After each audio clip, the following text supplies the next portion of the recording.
RRI Palembang.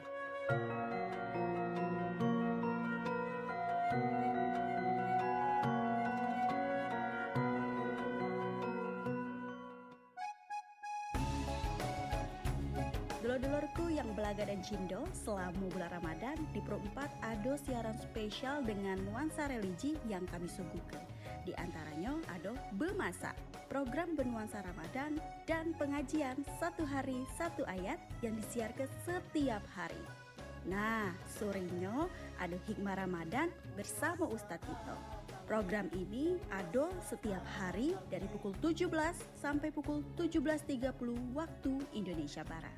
Dulur-dulur pacak berinteraksi selama acara berlangsung di line telepon 0711 351 656 atau chat di WhatsApp 0897 7884 884. Ayo, kita isi bulan penuh berkah ini dengan kegiatan penuh ibadah dalam Harmoni Ramadan Pro 4 RRI Palembang.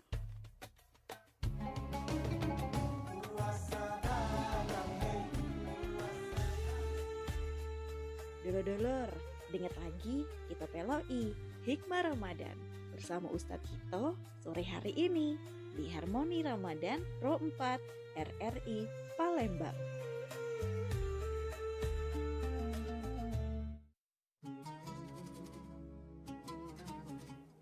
Delapan 88,4 FM Pro 4 Palembang, Suara Budaya Sumatera Selatan. Dulur, assalamualaikum warahmatullahi wabarakatuh. Sudah kita ikuti bersama program acara kita di sore hari ini, dan saat ini kita ada di Dialog Hikmah Ramadan bersama dengan Ustadz Muhammad Setiawan SHMH. Dan hari ini mencak biasa Ustadz Setiawan sudah hadir di studio Pro 4 untuk kasih kita materi hari ini ya. Assalamualaikum Ustadz. Waalaikumsalam warahmatullahi wabarakatuh. Cek. Baik, Ustadz, tema kita hari ini ialah sholat Ustadz ya? Iya benar. Baik, Ustadz, nantinya kalau dulur pendengar Pro 4 dari Palembang nak nanya sama Ustadz Setiawan, boleh langsung ke line telepon kita mencak biasa di 0711351656, dan juga acara ini kita siarkan secara langsung melalui YouTube kita Pro 4 Palembang. Dan langsung baik Ustadz dengan materinya hari ini dengan tema sholat. Iya, terima kasih Cak Mita. A'udzubillahi minasyaitonirrajim. Bismillahirrahmanirrahim. Wahyukum bitahiyatal Islam tahiyata ahlal jinan fatahiyatuhum fiha salam.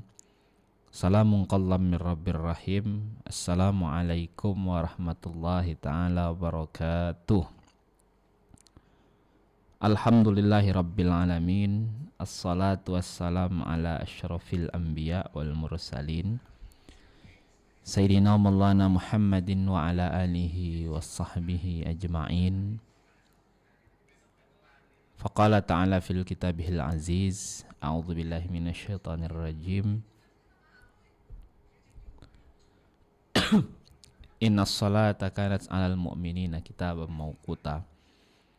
Sadaqallahul azim wa sadaqa rasuluhun nabiyul karim wa nahnu ala dhalika minasyahidin wasyakirin walhamdulillahi rabbil alamin wa ba'du. Para pendengar, para pemirsa, kaum muslimin, kaum muslimat, saimin, saimat yang insyaallah senantiasa dirahmati dan dimuliakan oleh Allah Subhanahu wa taala dimanapun berada.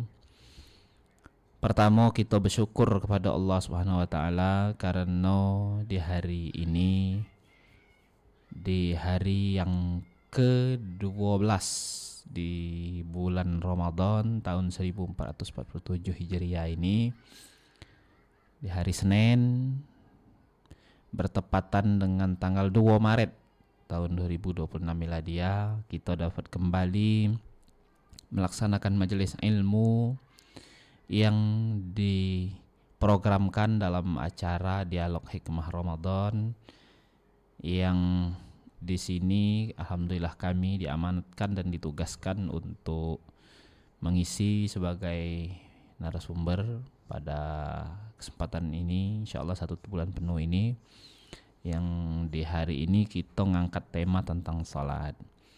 Maka kita wajib untuk selalu bersyukur kepada Allah dengan mengucap alhamdulillah wa syukurillah ala ni'amillah. Setelah kita bersyukur kepada Allah, maka selanjutnya marilah sama-sama kita bersolawat dan bersalam kepada toladan kita, junjungan kita Nabi Muhammad sallallahu alaihi wasallam, Salawat dan salam tersebut juga kita kirimkan pada para keluarga, para sahabat, para kerabat, para umat beliau dengan membaca Allahumma salli ala Sayyidina Muhammad wa ala ali Sayyidina Muhammad. Para jamaah yang insyaallah senantiasa dirahmati dan dimuliakan oleh Allah Subhanahu wa taala.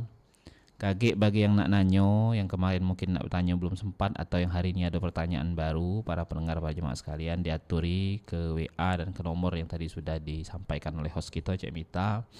Sambil berjalannya waktu, kami akan menyampaikan dulu materi pengampuh tentang temanya hari ini, salat. Jemaah yang dimuliakan Allah, beberapa hari di awal Ramadan kemarin kita sudah bahas syariat tarekat hakikat ma'rifat. Lalu kita lanjutkan temanya dengan rukun iman, rukun Islam, dan rukun ihsan. Kita lanjutkan temanya dengan tema sejarah peradaban Islam. Dan hari ini, kemarin khususnya kita sudah ngangkat tema syahadat, dan hari ini tema kita sholat. InsyaAllah kita akan mengupas secara satu persatu, kita preteli pointer dari rukun iman dan rukun Islam itu. 5 rukun Islam, 6 rukun iman, insyaallah mulai kemarin sampai beberapa hari ke depan akan kita kaji sikok persikok satu persatu secara rinci dan secara detail. Dan hari ini kita mengkaji tema tentang sholat.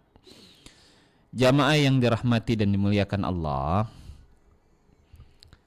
sholat ini adalah ibadah.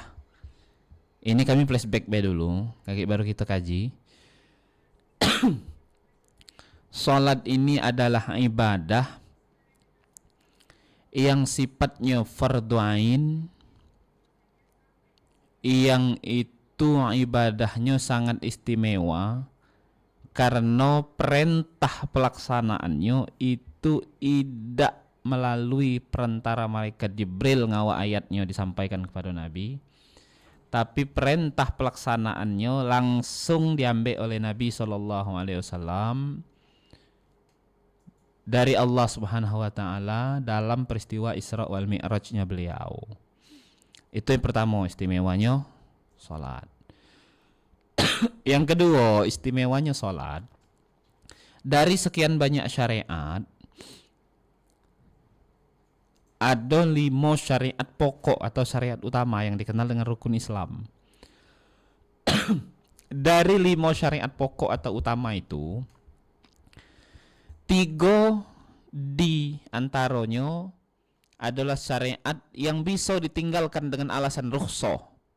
Nah, kita kaji sikok-sikok, yaitu zakat, puasa, dan haji. Beberapa hari ke depan akan kita kaji.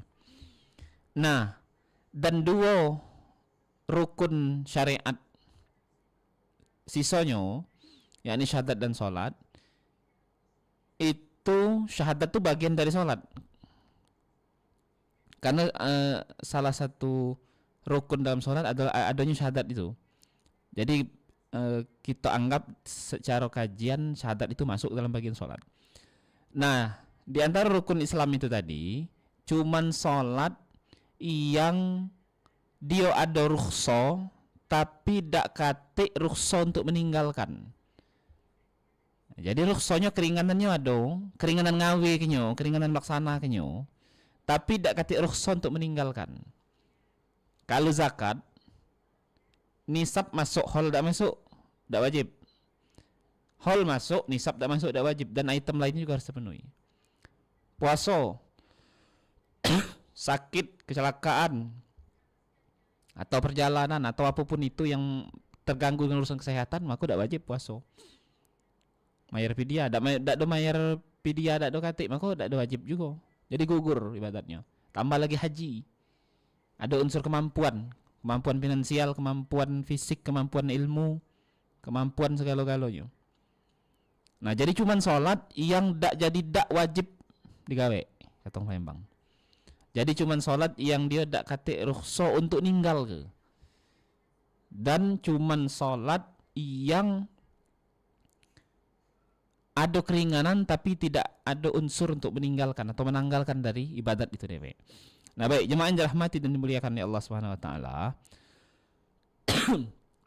Nabi SAW itu nerimoh perintah sholat ketika peristiwa Isra wal Mi'rajnya beliau. Nah, Nabi kan Isra Mi'raj itu malam 27 Rajab. Di pagi 27 Rajabnya, di hari pagi harinya itu ba'da fajarnya itu, malaikat Jibril alaihissalam datang kepada beliau, mencontohkan kepada beliau mak mano sholat subuh, apa dia nama sholatnya, cak mano pelaksanaannya, dan Nabi ngikuti malaikat Jibril. Lalu kaget di siang hari, di tengah siang bolong, malaikat Jibril datang lagi mencontohkan sholat zuhur. Kaget di waktu-waktu senggang, malaikat Jibril datang lagi nyontohkan sholat asar. Kaget waktu matahari terbenam, malaikat Jibril datang lagi nyontohkan sholat maghrib. Dan di waktu malam, malaikat Jibril datang lagi mencontohkan sholat isya. Jadi dalam 1 kali 24 jam pasca Isra Mi'rajnya Nabi Muhammad SAW itu, malaikat Jibril datang 5 kali mencontohkan sholat 5 waktu. Begitupun dengan esoknya, Nabi hanya ngulangi baik. Nah, coba kita angkat dulu ya. Halo. Assalamualaikum. Waalaikumsalam warahmatullahi Waalaikumsalam wabarakatuh. warahmatullahi Dari siapa di mana ini? Dari Sinai Raike. Oh, silakan Cik Ita dengan pertanyaannya Cik Ita. Assalamualaikum Pak Ustadz. Waalaikumsalam warahmatullahi wabarakatuh. Ini kita tanya dulu tentang sholat subuh nih Pak Ini sholat subuh ini kesiangan. Ada kawan bercerita kan. Katanya sholat subuh itu bisa digabung dengan sholat duha. Apa itu betul Kak? Beda pertanyaannya. Makasih. Assalamualaikum. Waalaikumsalam warahmatullahi wabarakatuh. Makasih Cik Ita Sungai Lais atas pertanyaannya. Sholat subuh kesiangan itu, tapi kesiangan ini artinya yang ketiduran. Jadi ketika wong itu tidur tak bangun-bangun itu nah. Tak dengar azan, tak tahu dengan jam, alarm tak hidup, walaupun alarm hidup dia tak terbangun, memang dia tidur tidur asli tak sadar artinya kan. Nah, begitu dia berdepul terbangun harilah 7:30 sudah. Nah, jawabannya cak mano? Artinya kan tinggal sholat subuh nih. Subuh kan ada waktunya. Nah, lah jauh lewat. Nah, dia bangun 7:30 mak mano? Kalau memang dia ketiduran artinya tak kata unsur yang nyebab ke dia ini, dia pacak terbangun. Kan statusnya itu kan kalau orang tidur itu kan tidak berakal, dia kan tidak ada berfungsi ininya, apa namanya itu, kinerja otaknya, istirahat. Nah, salah satu syariat itu kewajibannya wong itu berakal, mukallaf. Nah, ketika dia bangun dia kan sudah berakal, sudah offline kalau bahasa sekarang nih. Nah, maka waktunya lah tinggal. Nah, jadi di satu sisi dia sudah tinggal ke semayang karena waktunya habis, syarat rukunnya tidak terpenuhi.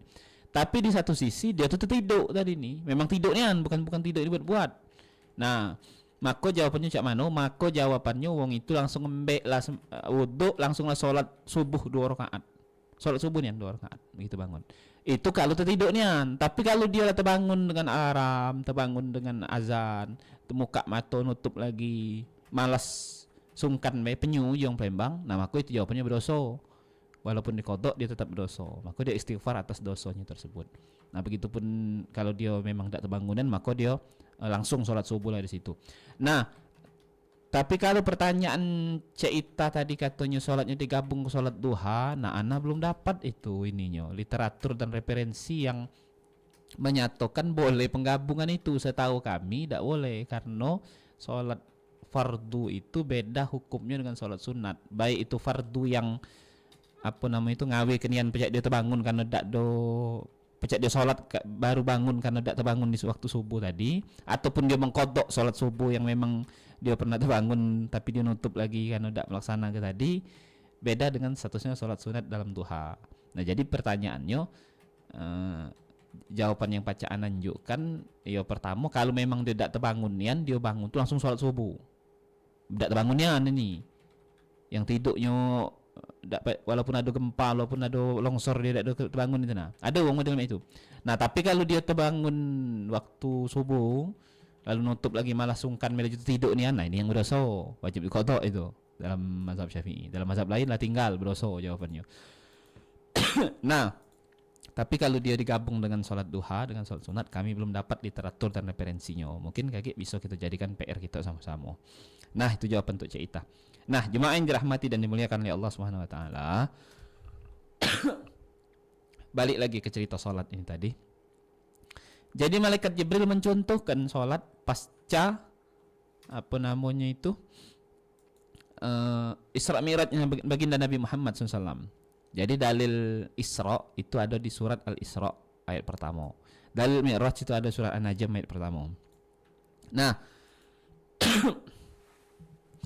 dalam 1 kali 24 jam ada 5 kali malaikat Jibril datang ngajari dengan Nabi, dan Nabi mengcopy paste pelaksanaan sholat rawatib fardu 5 waktu yang diajarkan malaikat Jibril dalam 1 kali 24 jam tadi. Jadi begitu besoknya lusa dari pelaksanaan Isra Mi'raj itu, Nabi mengajarkan kepada sahabat tentang pelaksanaan sholat itu dewe. Nabi tidak menjelaskan ini syarat, ini rukun, ini batal, ini sunat, tidak. Nabi tidak menjelaskan ngapo sholat ini sekian rakaat, ngapo sholat ini cak ini, ngapo pelaksanaan cak ini, ngapo pelaksanaan cak ini, tidak.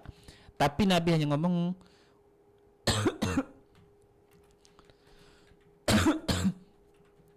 kamu sholatlah sholli kama ra'aitumuni, kamu sholatlah sebagaimana aku sholat. Jadi Nabi nyontohkan. Nah, jadi jemaah yang dimuliakan dan dirahmati oleh Allah Ta'ala, hadis Nabi itu, sunnah Nabi itu paling tidak ada 4 dalam kajian ulumul hadis. Pertama, namanya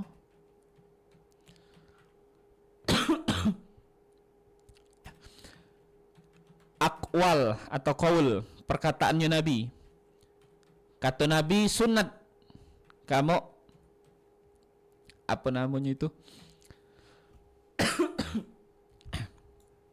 nah ini alergi, mohon maaf para jemaah sekalian. Kata yang pertama namanya qaul, akwalnya Nabi SAW. Kata Nabi, salat sunat tahajud disunatkan, salat duha disunatkan. Nah, ini qaul. Segala bentuk perkataan jadi yang keluar dari lisannya Nabi SAW itu adalah sunat yang pertama, yakni perkataan. Yang kedua perbuatan, ialah pecah tadi. Sallu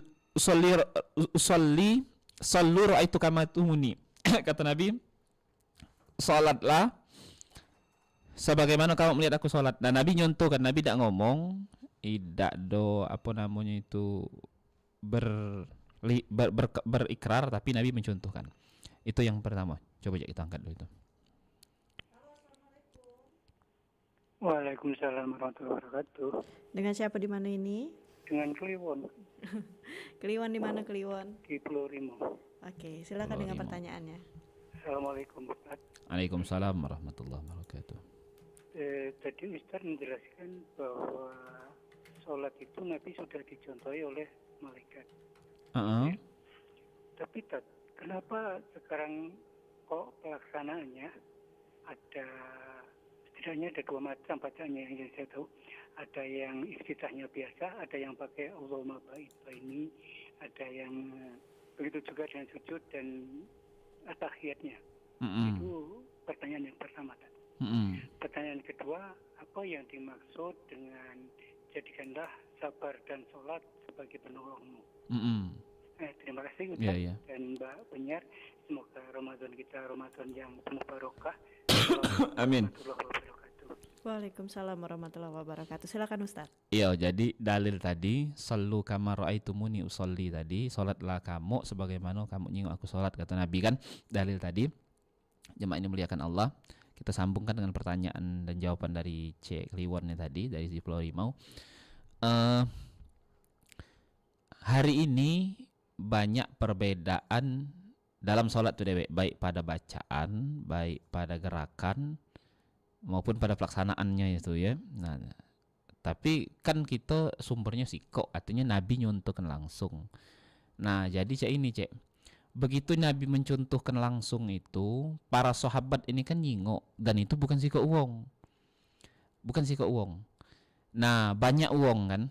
Nah, banyak uang ini kayak meriwayatkan galau, meriwayatkan ke generasi setelahnya atau ke keluarganya atau ke sesama mereka yang tidak melihat misalnya, yang tidak nyingok. Nah, maka ada perbedaan dalam hal furu'. Nah, dalam hal cabang, tapi bukan pada prinsip, bukan dalam hal usul. Jadi hanya cabangnya, bagian deh, tapi bukan pada prinsip usul. Contoh yang Cik sebut tadi. Doa iftitah itu banyak macamnya. Riwayat yang kami tahu ada 5 macam doa iftitah itu. Pertama, Allahumma ba'id baini, yang diamalkan oleh kawan-kawan kita dari Muhammadiyah.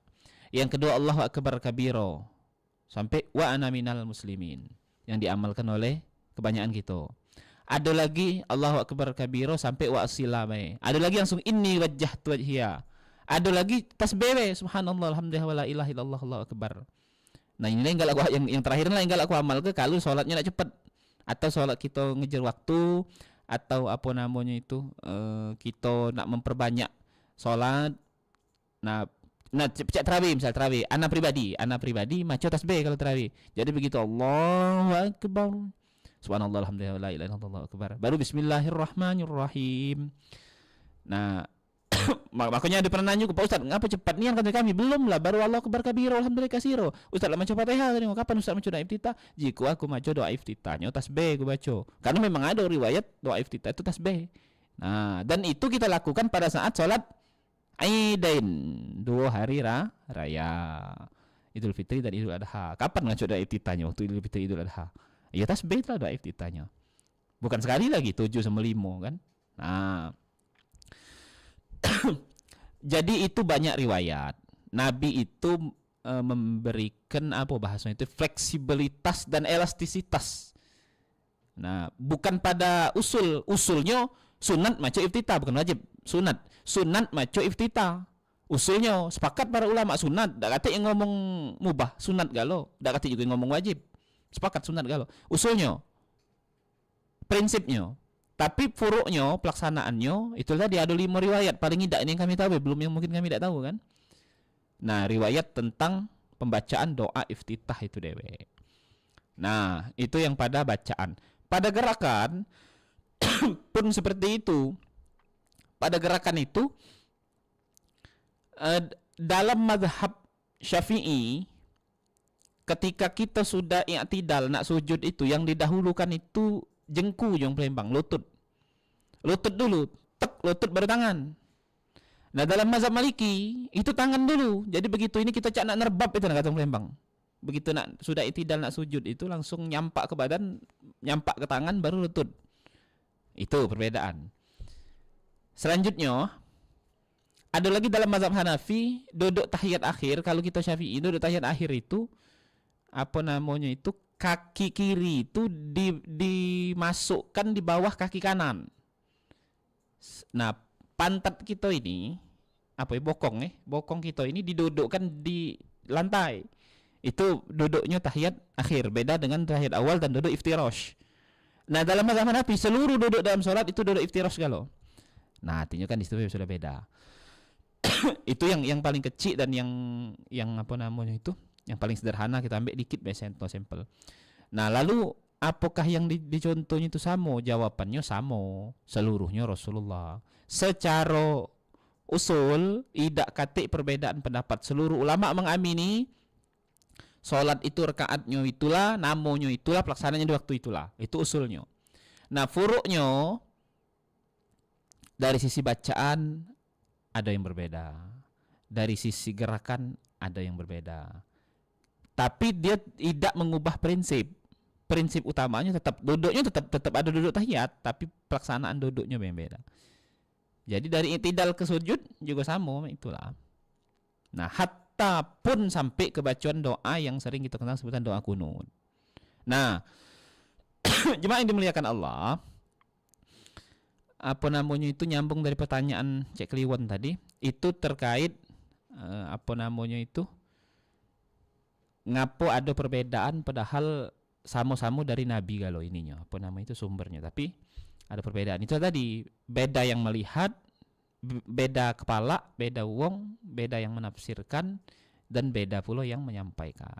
Walaupun dan mungkin Nabi dewek juga variatif dalam mengajarkan dan mencontohkan itu tadi. Tapi perbedaannya bukan pada usul tapi pada furu'.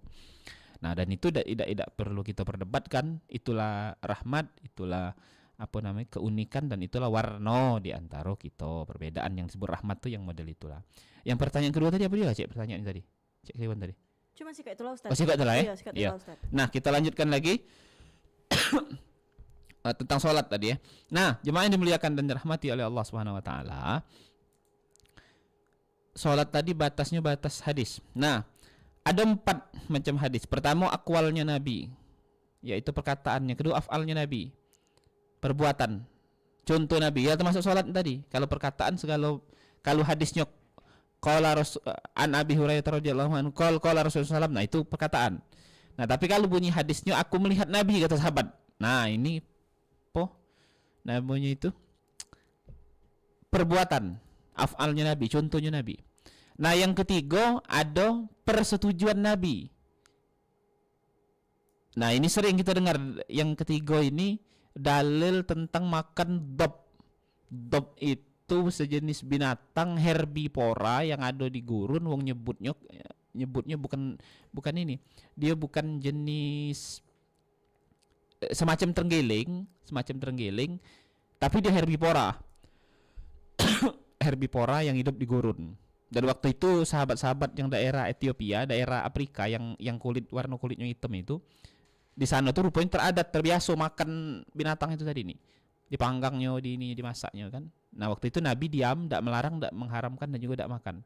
Ada yang nanya, ngapa Nabi tidak makan? Karena kata Nabi, aku tidak hobi. Nah, ini balik ke hobi kita masing-masing. Jadi, ya itu kan sisi manusiawinya beliau kan. Jadi karena aku tidak hobi, kata Nabi, aku tidak makan, kata Nabi kan. Nah, dan juga Nabi tidak mengharamkan. Nah, ini takrir itu persetujuannya Nabi, diamnya Nabi itu sebagai dalil. Nah, itu kan sisi manusiawinya beliau kan, yang beliau ada yang hobi, ada yang tidak. Sama cak kita, anak pribadi kurang kalau dalam urusan mengikan. Nah, tapi kalau yang lain insyaallah hobi kan, kira-kira model itu. Nah, itu sisi pribadi. Nah, yang keempat, hammi itu hadis yang merupakan cita-cita Nabi. Nah, kata Nabi, kalau aku masih hidup, bulan depan aku nak puasa sunat di bulan Muharram. Nah, rupanya Rasulullah wafat di bulan itu, di tahun itulah juga. Tidak sampai ke Muharram berikutnya. Nah, maka sahabat melaksanakan. Nah, ini hammi, cita-citanya Nabi, juga masuk dalam golongan hadis. Nah, itu cerita dikit soal ulumul hadis. Jemaah yang dirahmati dan dimuliakan oleh Allah Ta'ala, balik lagi kepada sholat ini tadi. Nah, jadi Nabi nerima perintah sholat itu ketika pasca Isra dan Mi'raj Nabi SAW. Dan itu dicontohkan. Nah, yang sholat fardu, rawatib, 5 waktu. Nah, jemaah yang dimuliakan Allah, lalu sebelum Nabi kita SAW Isra Mi'raj, apakah beliau sudah sholat? Jawabannya, ketika beliau diangkat menjadi Nabi dan Rasul itu. Kan dari beliau angkat Nabi dan Rasul ke ini tak ada rentang waktu, dan itu lama bertahun-tahun sampai ke beliau Isra Mi'raj itu. Apakah beliau sholat? Jawabannya dalam sejarah dikatakan beliau tetap sholat. Apakah sholatnya pecah kita hari ini? Jawabannya tidak, karena yang mencontohkan itu malaikat Jibril pasca Isra Mi'raj. Sebelumnya beliau sholat yakni 2 rakaat di waktu pagi, di waktu duha, dan 2 rakaat di waktu sore, di waktu asar. Dan itu beliau laksanakan setiap hari. Nah, itu Rasulullah Nabi Muhammad SAW. Nah, sebelum Nabi Muhammad SAW, dari Nabi Adam sampai ke Nabi Isa, apakah beliau itu sholat? Jawabannya juga sholat. Nah, cak mana sholatnya? Nah, syariatnya berbeda antara satu dengan lain. Ada yang ngomong syariat, ada Nabi tertentu itu sholatnya tegak, baik. Ada yang sholatnya itu ruku, baik 90 derajat. Ada yang sujud, baik nyembah. Ada yang dia model iktidal, ngangkat tangan turun tangan, ngangkat tangan turun tangan. Ada yang duduk iftirosh, baik semacam bentuk patuh kepada Allah seperti itu kan. Nah, ada riwayat yang ngatakan bahwasanya gabungan dari seluruh syariat sholat Nabi sebelumnya itu, itulah yang dikolektifkan oleh malaikat Jibril sebagaimana sholatnya kita hari ini yang dicontohkan Nabi Muhammad SAW. Pun begitu, ketika beliau Isra Mi'raj itu kan para nabi dan rasul dikumpulkan di Masjidil Aqsa. Nah, Rasulullah mengimami sholat. Nah, pada waktu itu kan belum ada syariat sholat, baru nak ngembek syariatnya. Cak mana beliau sholat? Dalam riwayat dikatakan sholatnya beliau dan para nabi dan rasul lainnya yang diimami oleh beliau itu hanya bentuknya berdoa. Karena sholat itu intinya doa. Nah, kalau kita jingok dari awal dari mulai takbir sampai ke salam itu segalanya doa kalau kita jingok. Nah, ya. Cobalah iftitah doa, Fatihah ujungnya juga doa. Ayat disunatkan. Beberapa ayat juga doa. Rukuk doa. I'tidal iyo, sujud iyo. Duduk antara dua sujud iftiras iya doa nian itu jelas nian. Sampai ke tahiyat. Nah, seluruhnya adalah doa. Jadi sholat itu doa yang diformilkan dalam bentuk syariat, yang di situ kita bentuk penyembahan dan pengabdian kita kepada Allah Subhanahu wa taala. Nah, jemaah yang dirahmati dan dimuliakan oleh Allah Subhanahu wa taala, sebelum kita akhiri, kami akan menjelaskan sedikit dulu tentang sholat itu dewe, penentuan waktu sholat itu dewe. Nah, hari ini di zaman yang super canggih dan digital ini kita sudah mudah. Tinggal nyingok aplikasi di HP yang terpercaya tentunya, kita bisa melihat kapan waktu sholat dalam setiap harinya itu. Tapi jemaah ini dimuliakan Allah, mano kalau kita bahasa Palembang tekacip tengah hutan, dak megang media, kita dak megang apa-apa, dak tahu apa-apa, tapi kewajiban sholat kita tidak gugur. Kita tetap wajib melaksanakan sholat. Karena sholat itu sesuatu yang tidak gugur kewajibannya, tapi hanya ada rukhsah atau keringanan. Ketika wong itu sakit atau dia kecelakaan atau dia tidak mampu untuk berdiri, dianjurkan duduk. Tidak mampu duduk, dianjurkan nguling. Tidak mampu doling dengan hati, dengan isyarat. Tidak mampu syarat dengan hati. Tidak mampu dengan hati, artinya tidak katik nyawa lagi. Nah, pun rukhsahnya ketika dalam hal toharo, tidak katik banyu, dianjurkan untuk tayamum. Pun waktunya, rukhsahnya, keringanannya ketika kita dalam kondisi perjalanan, bisa dijamak, bisa dikosor dengan ketentuan tertentu. Pun ketika kita tidak bisa lagi nian kondisinya nak melaksanakan sholat, tidak pacak ngambil wudhu, tempat tidak mungkin kan sholat bihurmatil waktu sepacaknya. Kaget diadah lagi, diulang lagi. Nah, jadi tidak ada katik apa istilahnya itu, Pak Ustadz lagi junub, lagi benajis, misal lagi kotor lagi dan ini, tidak katik masalah. Dia sholat bihurmatil waktu, kaget diada, diulang lagi. Beda halnya dengan wong yang apa namanya itu memang head, memang berhalangan, maka di situ gugur kewajiban sholatnya. Yang ini yang di luar itu. Nah, artinya jemaah ini muliakan Allah, sholat itu sesuatu yang tidak baca gugur kewajibannya. Rukhsahnya ada tapi kewajibannya tidak gugur. Nah, lalu ketika kita terkacip di suatu daerah tanpa kita memegang teknologi apapun itu, kita tetap wajib sholat. Sholat itu ada waktunya, tidak masing-masing. Nah, cak mana cara kita penentuan waktu sholat?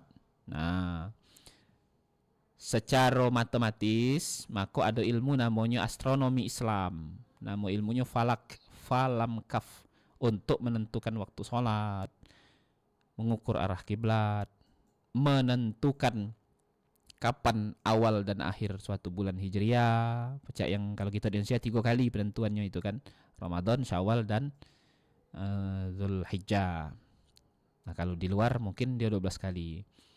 Sudah itu penentuan gerhana yang insya Allah besok akan ada di kita Indonesia ini, melewati gerhana dan lain sebagainya.